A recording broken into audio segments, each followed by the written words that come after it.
Doctor BR Ambedkar జయంతి సందర్భంగా దేశవ్యాప్తంగా ఘనంగా నివాళులు అర్పించారు. ఈ సందర్భంగా లాల్ బజార్ తిరుమలగిరిలో డాక్టర్ బిఆర్ అంబేద్కర్ అసోసియేషన్ ఆధ్వర్యంలో అంబేద్కర్ చిత్రపటానికి పూలమాలలు వేసి ఆయనకు ఘన నివాళులు అర్పించారు. ఈ సందర్భంగా ప్రసంగించిన నాయకులు సామాజిక న్యాయం మరియు సమానత్వం కోసం అంబేద్కర్ చేసిన విశిష్ట కృషిని కొనియాడారు. ఆయన ఆశయాలను ప్రతి ఒక్కరూ అనుసరించాలని పిలుపునిచ్చారు. ఈ కార్యక్రమంలో association president PY Malleshrao, vice president RJ Mahesh, chairman Kotturu Srinivas, general secretary D Chandrashekar, treasurer Narasimha, organizer Ragala Satyam, joint secretary U Rajender, contested MLA మరియు అసోసియేషన్ సభ్యులు మేడి సతీష్, జేమ్స్, పాల్, అమిత్, నిరంజన్ తదితరులు పాల్గొన్నారు.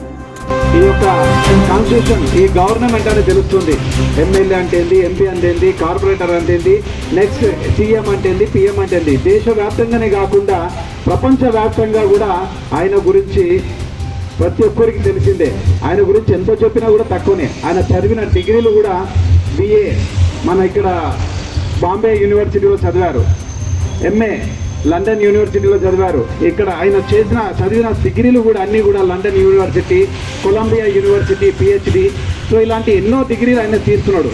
జ్ఞానం నుంచి అంటే అజ్ఞానంలో ఉన్నటువంటి వ్యక్తులు జ్ఞానంకి రావాలనేసి, అంటే అజ్ఞానాన్ని తొలగించినటువంటి వ్యక్తి జ్ఞానంలోకి ఎప్పుడు పుస్తకాలు పట్టుకుంటూ అందరూ విద్యావంతులు కావాలి, అందరూ చదువుకోవాలి, అందరూ పైకి రావాలి, అందరూ కాన్స్టిట్యూషన్ తెలుసుకోవాలి, అందరికీ వ్యత్యాసాలు ఏది లేదు, అందరం మానవులంతా ఒకటే అనేసి అన్న గారు, మా ఆర్జే మహేష్ అన్న గారు కంటైన్మెంట్ ప్రెసిడెంట్, అదేవిధంగా మా ఆర్గనైజర్ సెక్రటరీ మా సత్యమన్న గారు, మరి ఇక్కడ ఉన్న మా శ్రీకాంత్ గారు, మా కంటెస్టెడ్ ఎమ్మెల్యే పిఎస్పి రాజేందర్ అన్న గారు, మా పాలన్న గారికి, మా అమిత్ అన్న గారికి, ఇక్కడికి విచ్చేసిన మా నిరంజన్ అన్న గారికి, ప్రతి ఒక్కళ్ళకు పేరున హృదయపూర్వక వందనాలు తెలియజేస్తున్నాను, ధన్యవాదాలు తెలియజేస్తున్నాను. ఇలాంటి గొప్ప కార్యక్రమం మన రాబోయే రోజుల్లో మా మల్లేష్ అన్న ఆధ్వర్యంలో, ఇంతకుముందు మా పెద్దలు స్టేట్ ప్రెసిడెంట్ అన్నట్టు, ఇది మనము కేవలం ఒక జయంతి సందర్భం కాకుండా దీన్ని ఒక గొప్ప పండుగ చేసుకుంటాం అన్నాడు. కాబట్టి దీన్ని తప్పకుండా రాబోయే రోజుల్లో ఈ బాబాసాహెబ్ అంబేద్కర్ గారి జయంతిని తప్పకుండా పండుగగా